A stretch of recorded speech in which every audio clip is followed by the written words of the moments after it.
vers Elohim et Hachem l'appela de la montagne, en disant, l'une des explications est que Moïse est monté à l'endroit où les ailes de la Shekhinah sont déployées. La discussion porte sur la question de la perfection, et nous entendons dire qu'il y a toujours de la crainte ou de l'effroi en présence de la perfection de tous. Le verset titre est alors appliqué d'abord à Moïse, puis à Dieu, et enfin aux quatre liens de la terre, de l'air, du feu et de l'eau. Rabbi Shimon entend Rabbi Uza raconter un rêve dans lequel Rabbi Uza s'est finalement souvenu et a compris que Shoma était en haut, Tiferet en bas, et Malkout le sanctuaire de Dieu qui se trouvait entre les deux. La dernière interprétation nous rappelle que celui qui vient se purifier est toujours aidé.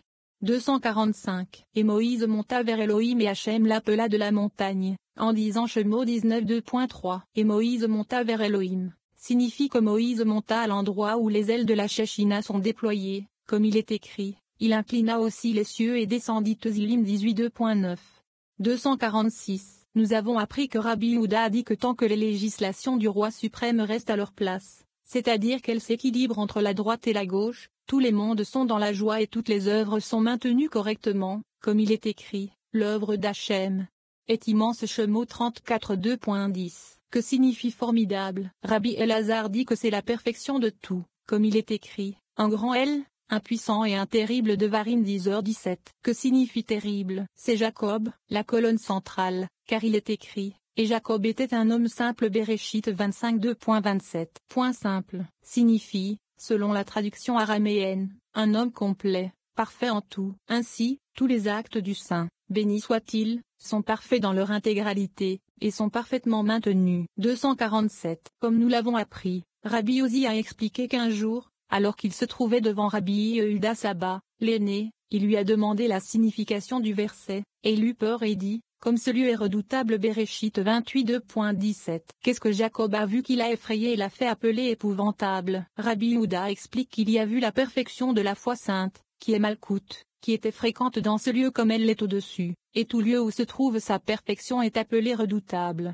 248. Je lui ai demandé, si c'est le cas, pourquoi donc le mot redoutable est-il traduit en araméen par crainte et non par perfection? Car si redoutable signifie perfection, il aurait dû le traduire par perfection. Il répondit qu'il n'y a de crainte que dans un lieu où se trouve la perfection, et tout lieu dans lequel il y a de la complétude est appelé redoutable, comme il est écrit, ô craignez Hachem, c'est saint, pour ceux qui le craignent. Il n'y a pas de manque. Teilim 34, 10. Nous pouvons apprendre de ce verset, il n'y a pas de manque, que la crainte est la complétude, car là où il n'y a pas de manque, il y a la complétude. 249.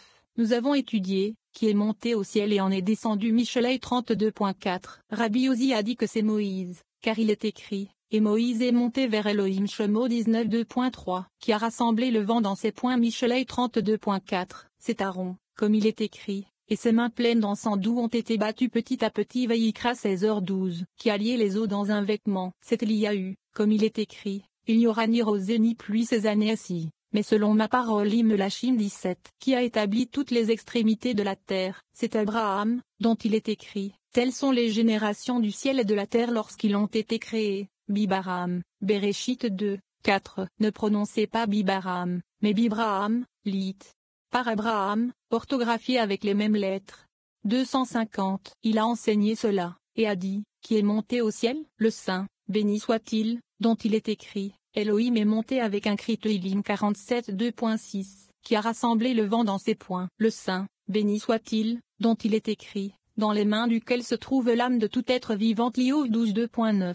Qui a lié les eaux dans un vêtement. Le Saint, béni soit-il, dont il est écrit, il lie les eaux dans ses nuages épais. Iov 26, 8. Qui a établi toutes les extrémités de la terre. Le Saint, béni soit-il, dont il est écrit, le jour où Hachem Elohim fit la terre et les cieux. Bereshit 2 2.4. Le Rabbi Yosi poursuit et dit, qui est monté au ciel et qui en est descendu? Ce sont les quatre liens du monde, le feu, l'air, l'eau et la terre. 251. Rabbi Yosi a dit, il est évident que les interprétations de Rabbi Yosi de ce verset n'ont aucune tenue, car elles sont incompatibles entre elles. Mais lorsque Rabbi Shimon les a entendues, il a posé sa main sur la tête de Rabbi Yosi et l'a béni, en disant, vos interprétations sont tout à fait justes et bien dites, et c'est en effet ainsi. Où as-tu appris cela? Et il répondit, je les ai apprises de mon père qui les a entendues de Rav Amnun à Saba, l'aîné. 252. Un jour, Rabbi Shimon était assis à la porte de Tzipori lorsque Rabbi Uza lui dit, ce que Rabbi Yosi a dit, qui est monté dans les cieux et est descendu.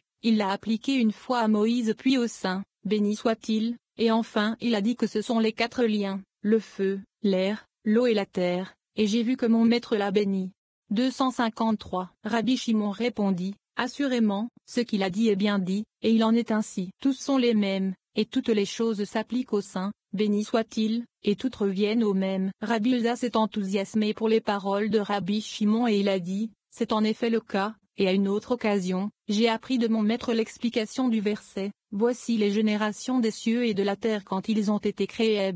Bibaram. Ne le lisez pas comme Bibaram, mais plutôt Bibraham en Abraham, avec les mêmes lettres, moins à savoir, avec Z Zahir en Pin, comme il est écrit, car j'ai dit, le monde est construit par le Z, bonté, Tuilim 89 2.3, moins et tous les autres noms, Mose, Aaron, Eliahu et les 4 éléments, feu, air, eau et terre, comme tous les noms du saint, bénéficie soit-il.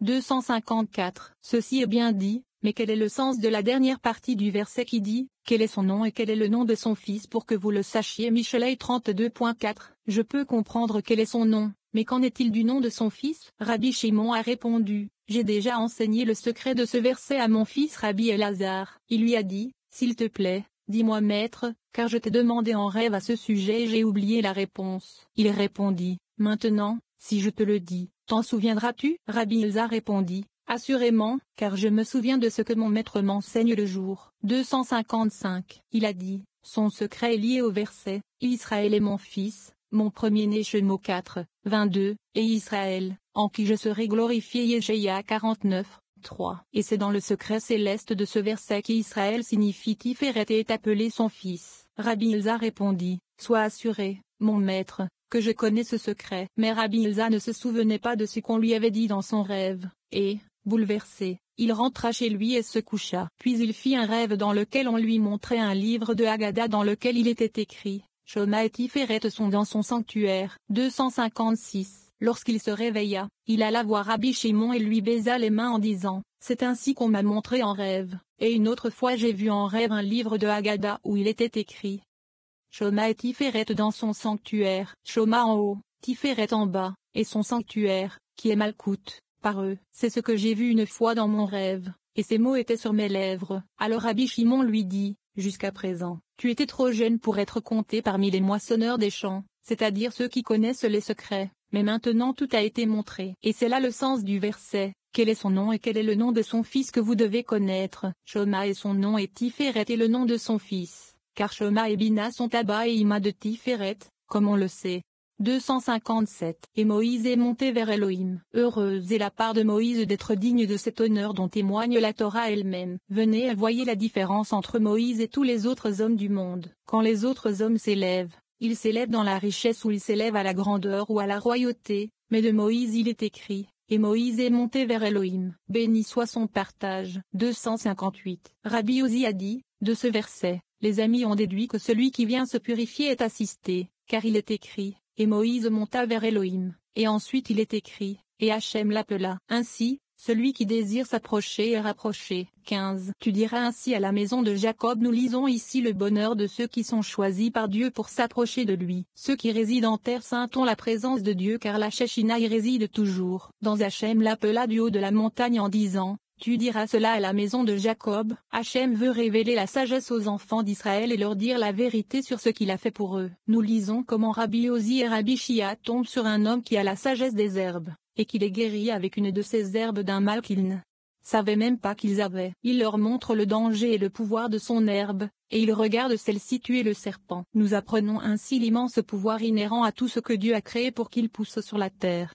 259. Et Hachem l'appela de la montagne et dit, tu diras cela à la maison de Jacob. Shemo 19 2.3. Rabbi Tchak a ouvert la discussion avec le verset, heureux celui que tu choisis et que tu fais approcher de toi, pour qu'il habite dans ta courte. Ilim 65 2.5. Heureuse est la part de l'homme que le saint, béni soit-il, désire faire approcher de lui pour habiter dans le saint palais, car celui qu'il désire recevoir pour l'adorer est inscrit en haut, pour faire savoir qu'il a été choisi par le saint roi pour habiter dans son appartement. Et quiconque a sur lui un tel signe peut franchir toutes les portes suprêmes sans aucun obstacle. 260. Rabbi Yehuda a dit, heureux le partage de Moïse, dont il est écrit, heureux celui que tu choisis et que tu fais approcher de toi, et dont il est également écrit. Et Moïse s'approcha de la brume Shemo 20, 18, et Moïse seul s'approchera d'Hachem, mais eux ne s'approcheront pas Shemo 24, 2. Tu diras ainsi à la maison de Jacob, sont les WP, et les enfants d'Israël sont les hommes. 261. Rabbi Shimon a dit, ainsi, tu diras le même sens que dans le verset, de cette façon, tu béniras à Bamidbar 6h22, et comme dans un autre verset, et tes pieux te béniront, Yevar Shusha, Tuilim 145 2.10, à savoir, bénir, Yevar Shu, Ko étant Malkout qui est appelé Ko. Ainsi tu diras à la maison de Jacob, c'est-à-dire par dire, du côté du jugement. Tu diras aux enfants d'Israël, et la même chose que dans le verset, et il vous a déclaré, raconté, son alliance de Varim 4h13, et que dans le verset, je professe, raconte, aujourd'hui Hachem votre Elohim de Varim 26 2.3, car dire permet la mérité. Les enfants d'Israël sont les hommes qui viennent du côté de la miséricorde, par conséquent, c'est à eux que l'on s'adresse par parler. 262. Rabbi Tchak a dit, puisque nous sommes tombés sur ce verset, pourquoi est-il écrit, j'ai raconté ce jour à Hachem ton Elohim, au lieu de Hachem notre Elohim? Rabbi Shimon a répondu, pas seulement cela, car il est également écrit, car Hachem ton Elohim te fait entrer dans un bon pays de Varim 8 2.7, qu'Hachem ton Elohim te donne de Varim 7h16, et il est écrit, car Hachem ton Elohim est un feu dévorant de Varim 4h24. Et tous ces textes sont écrits de la même manière. 263. Nous avons appris que celui qui réside en terre d'Israël a Elohim, et que celui qui réside en dehors de celle-ci est comme celui qui est sans Elohim. La raison en est que la semence sainte vient en terre sainte et que la Shechina habite en son lieu, et qu'ils dépendent l'un de l'autre. C'est pourquoi Moïse n'a pas dit votre Elohim, sauf à ceux qui allaient s'installer en terre sainte et recevoir la Shechina. Et Moïse n'a pas dit notre Elohim puisqu'il n'a pas mérité d'entrer en terre sainte. Par conséquent, il est écrit votre Elohim dans tous ces versets, car il devait y entrer. 264. Il lui répondit, certes, il en est ainsi, mais pourquoi est-il écrit, tu viendras vers le prêtre qui sera en ces jours-là, et tu lui diras, je fais aujourd'hui une profession de foi à Hachem ton Elohim. De Varim 26 2.3. S'ils étaient déjà en terre sainte, pourquoi a-t-il dit votre Elohim et non notre Elohim? Et il répond qu'il montre Elou le Z céleste, car il leur a accordé tout ce mérite d'entrer et d'habiter en terre sainte, et a accompli par eux tout ce bien. Par conséquent, ils ont dit ces mots au prêtre, comme il est écrit, je professe aujourd'hui à Hachem votre Elohim, car il vient du côté du Z.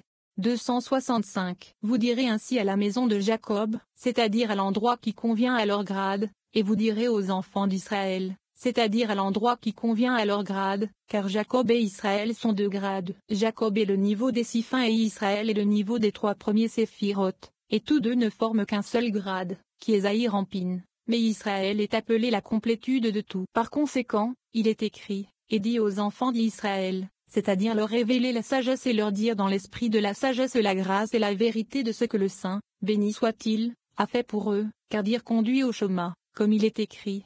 Et il vous a déclaré, raconté, son alliance. 266. Nous avons appris que Rabbi Ozi a dit, une fois, j'étais sur mon chemin accompagné de Rabbi Shia, mon fils. En marchant, nous sommes tombés sur un homme qui ramassait des herbes médicinales dans un champ. Nous nous sommes approchés de lui et je lui ai demandé, dis-nous, à quoi servent ces paquets d'herbes? Il ne répondit pas et ne leva même pas la tête. Je lui demandai à nouveau mais il ne répondit pas. Alors j'ai dit à Rabbi Shia, mon fils, cet homme est soit sourd, soit fou, soit sage. Nous nous sommes donc assis près de lui. Ensuite, il ramassa toutes les herbes, en fit des paquets et couvrit chaque paquet de feuilles de figuier. 267. Il s'est tourné vers nous et a dit, je vois que vous êtes juifs et on dit que les juifs sont des gens intelligents. Si je n'avais pas pitié de vous maintenant, vous seriez chassés des hommes comme le sont les lépreux, car je perçois l'odeur d'une certaine herbe qui est entrée dans votre corps. Vous seriez bannis des hommes pendant 3 jours. Mais maintenant, mangez cette ail sauvage et vous serez guéris. 268. Nous mangeâmes donc de ceux qui étaient devant nous et tombâmes dans le sommeil,